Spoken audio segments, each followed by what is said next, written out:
What's up guys, Jake here. Sometime last fall, I got the crazy idea that I wanted to do a brokerage account challenge for my YouTube channel.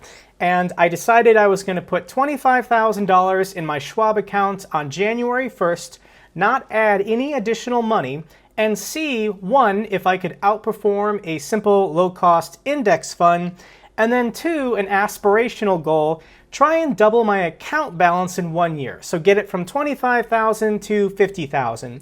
And in this video, I can announce that I have successfully done it. And I did it in half the time. I completed this challenge in 6 months. In the event you want to see exactly how I did it, I have a playlist here for you guys, and there are 59 videos. So I have documented, if each one's on average 15 to 20 minutes, that's like 20 or 30 hours of recording and documenting and explaining every trade that I've made in the last 6 months to double my account balance. And here's my personal value chart from my Schwab account. Once again, started with 25,000 and yes, today officially hit 50,000. So I am up 104% year to date on my cost basis. Up 26,000 as of Wednesday, June 23rd, 2021. Now, being up $26,000 sounds amazing, but my Schwab account was contained. So I was earning additional income that I was depositing into my Robinhood and Fidelity account. I mentioned this in some other videos, but in my Fidelity account, I'm actually up 94%, currently $74,000 in there. So from trading options, not recording it for YouTube, but mentioning it to you guys, in my Fidelity account, I'm up an additional about $31,000. Likewise, with my Robinhood account, I started depositing money in here about a month and a half ago. Once again, kind of YOLOing on some options, and I'm up 56%. I mostly got this from 4 call options that I bought on Adobe 2 weeks ago, right before they reported earnings. And the cost, what was the cost? The average cost was $3,530 per contract, multiplied by 4, so that's like $14,000. But they gave me a return of $8,962 in 2 weeks. For fun, I can show you my Schwab account. I've sold all of my positions. I'm just holding on to a lot of cash. I have to be careful not to show you my account number, but here it is. I'm just sitting on $46,000 worth of cash. I think the market is due for a pullback at some point, so that's why I've been holding so much cash. And what's in my account are just all of my tracker shares. I bought $10 fractional shares on every company in the S&P 500. So if I want to see who the biggest gainers of the day were, for example, Tesla was up 5%, Twitter was up 4%. If I reverse it, I can see who the biggest losers of the days were. Comcast, Nove Inc., DaVita, I don't know. And additionally, here's my Robinhood account. The only thing I had in here for a while were those Adobe call contracts. I sold them, so I'm just sitting on $25,000 in cash in this account. Now, for my brokerage account challenge, I've been tracking all of my trades. This is everything since January 1st. This column are all the stocks that I swung trade, but I eventually gave that up. I tried selling calls and selling puts. This is a very reliable, low-risk way to generate income, but once again, too slow. Similar to buying stocks, too slow. And that's when I just started going crazy on call contracts. And once again, I can't put enough disclaimers in this video that I was assuming a crazy amount of risk for these high returns. This is not normal. This is not how I'm going to be investing for the rest of my life. But because basically I was on the clock, kind of performing for you guys, I just kind of was like, why not go for it? If I blow it up, at least I'm making money off of these YouTube videos that I'm posting. So all the black is a profit from a trade, and then these red ones are where I started going negative. And if we zoom in on just the options plays, buying calls, and then this one put. So my last 3 positions, I always post my positions on the community tab of my YouTube channel. But Facebook, I sold 3 call contracts that I was holding for a profit of $4,334. And then likewise for Adobe, I had 2 call contracts that I sold for a profit of $7,651, in addition to the $9,000 that I made on the call contracts in my Robinhood account. So in the last 2 weeks, I made 15 grand just from basically trading Adobe. So what have I learned? What can I share with you guys? This has been kind of an intense experience for me, not just doing it, but sticking to it and recording everything and filming all these videos. The best way to learn something is to teach other people. I don't claim to be this all-knowing guru that you should follow. I'm not selling you anything. I don't have a course, I don't have a book, I don't have any referral links. I'm just a guy who likes learning things and then sharing it with other people. So the first thing I have to tell you is I might have just got lucky because I was buying call contracts in a bull market. Anybody can look like a genius when the market basically only goes up. So when we look at the performance of the S&P 500, when I started this account challenge on January 1st, SPY was at 370. SPY is State Street's S&P 500 index fund. If I had just bought 6-month call contracts on SPY and held them 6 months until the share price reached 422, that's a $50 movement in price. So 50 times 100 is $5,000. If I had bought 5 call contracts, which $25,000 would have been able to afford on January 1st, I would have doubled my account balance by now, doubling up to $50,000. Now, did I know that SPY was going to only go up for 6 months? No, I didn't know that. So I had to play the individual stock game to try and pick winners over losers. But overall, this was a good 6 months for the market. The S&P is up 12, 13%. And anytime a stock basically goes up 10%, you're more than likely doubling your money on whatever call contracts you bought. The second thing that I learned is that options are way better than hype stocks. Other finance YouTubers, for whatever reason, will push on you SPACs, IPOs, penny stocks, and meme stocks. And I just don't see the appeal, guys. You know, Palantir, NEO, GameStop, AMC, ARK, Tesla, Workhorse, all of these hot stocks that the other finance YouTubers won't stop talking about. It's really exciting, you know, when Palantir's at $10 and it goes to 40. But it always does this. If you're not selling at the top, then you're a bag holder and the stock is going to crash. It always happens. You just have to wait 3 or 6 months. So my personal strategy is, hey, pick large cap stocks, one of the 100 largest companies in the S&P 500 that have lots of liquidity on their options. If you want to pick winners, go with Apple. Apple is hiding in plain sight, but this stock is amazing. If you can buy a call contract, leverage your money at a local low, and then sell it at a local high, you're probably going to close to double your money. So if you bought here, sold it up here, you'd make a good amount of money. Bought here, sold here, bought here, sold here. So how you do this is buy a 6-month call contract. And if it looks like it's uptrending or it looks like it's a local low, this is a stable company that's not going to crash.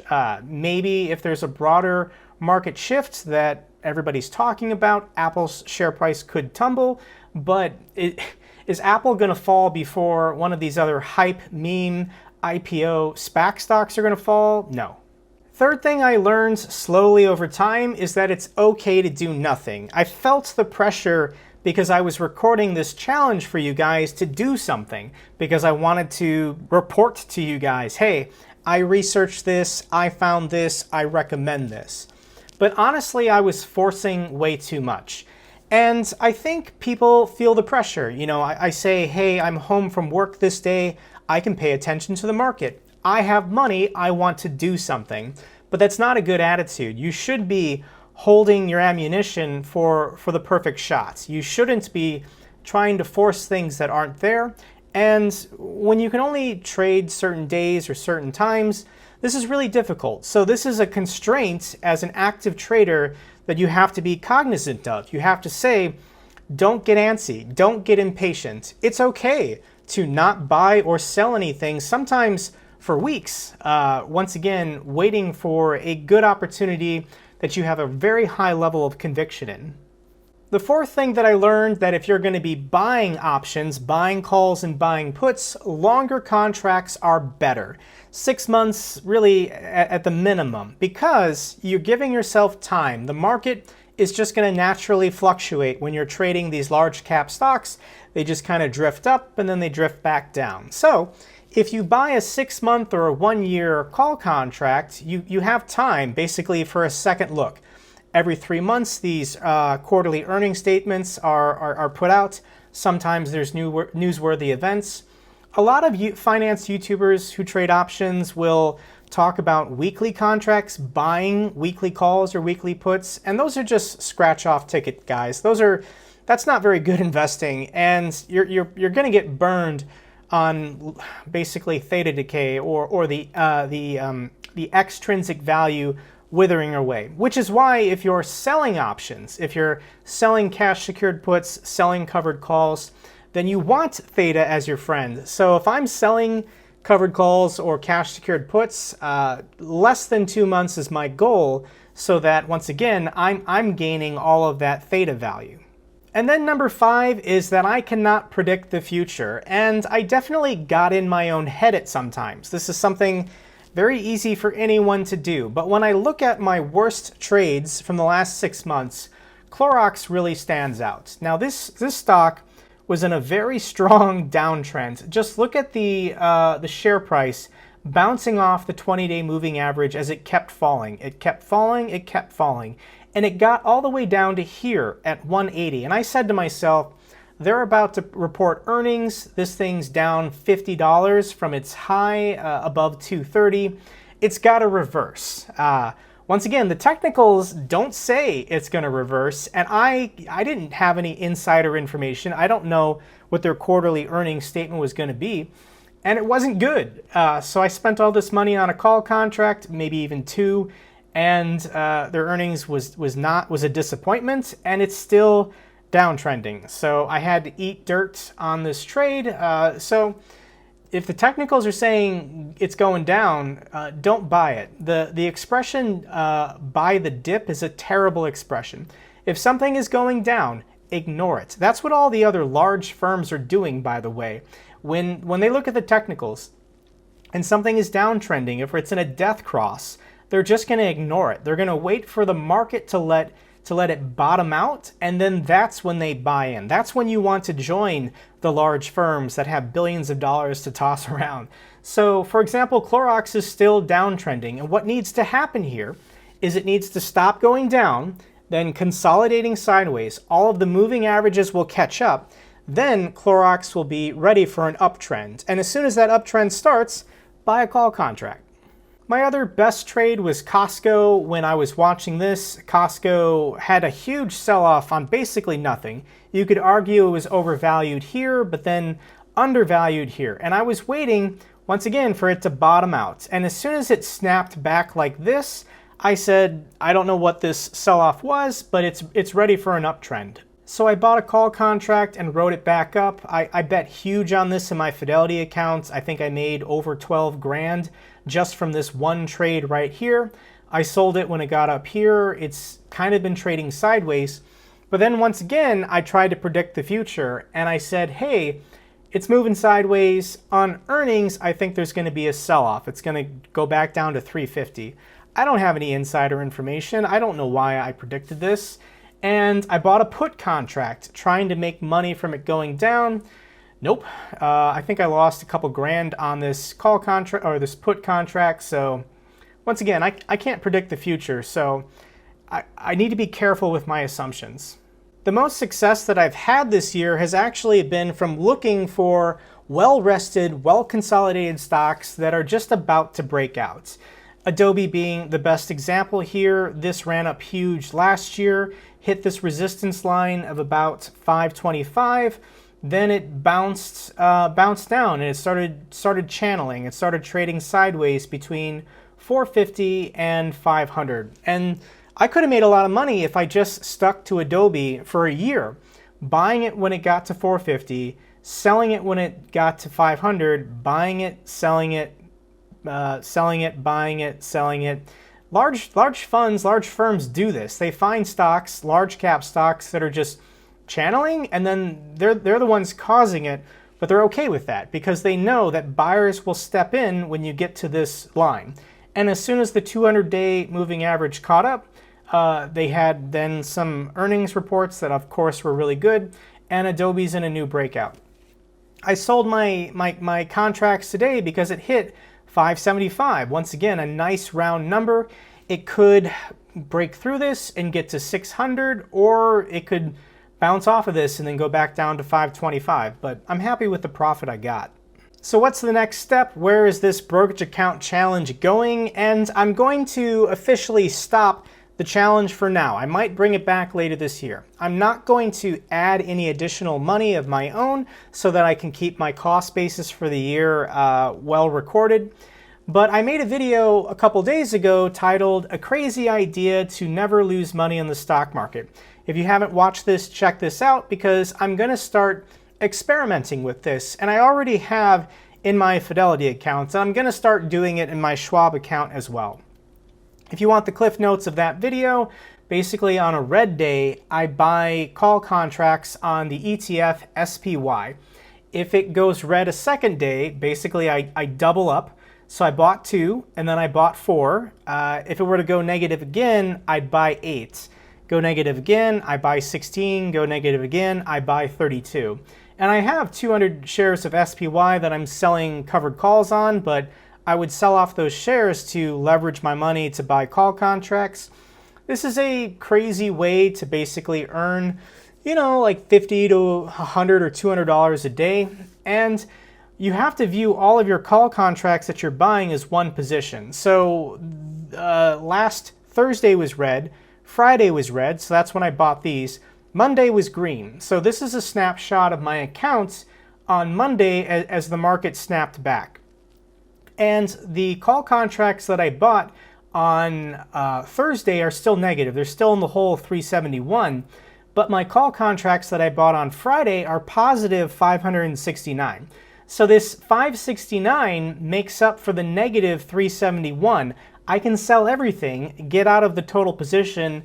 I made a net profit of $200. So it's a weird, risky option strategy. I'm going to make a more concise video and give it a name because I don't know anybody else doing this. This is an option strategy that I just made up. If you're someone who's been following my brokerage account challenge this year, I thank you. You're a trooper. I'll be honest, these videos didn't get a lot of views. If I had just made a video every day saying buy AMC stock, that would have gotten hundreds of thousands of views, but instead I tried to use technical analysis and quantitative analysis and qualitative analysis, and it involves thinking. So these videos, I don't know why. I find it interesting. I made a lot of money, but for whatever reason on YouTube, these don't get a lot of clicks. Maybe I need to insert some jokes or, once again, just talk about meme stocks, I guess. I'm still going to be me. I'm going to do me. I'm very satisfied with everything I've learned, and I hope that I can add value to your portfolio and how you trade in life. I'll always be here for you guys, making videos, trying to help you make money as well. If you like this challenge, give this a thumbs up and recommend it to other people. Leave me a comment down below. I love hearing from you guys. Till the next video, take care.